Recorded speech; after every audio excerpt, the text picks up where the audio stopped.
Kecelakaan maut terjadi di depan Gang Tanjung Raya, Kota Banjarmasin, Kalimantan Selatan, Kamis tanggal 28 April tahun 2022. Kejadian tersebut terjadi pukul 9.30 waktu Indonesia Tengah.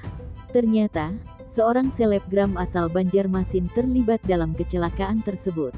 Ia adalah Salsabila Marifatullah, dengan 116.000 followers di Instagramnya.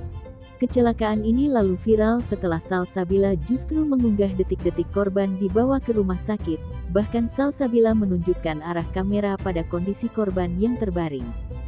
Video singkat tersebut lantas heboh dan membuat Salsabila tuai kritikan. Meski telah dihapus, video tersebut kini telah beredar di media sosial. Setelah tuai kritikan, akun @bebeynona akhirnya menuliskan permintaan maaf.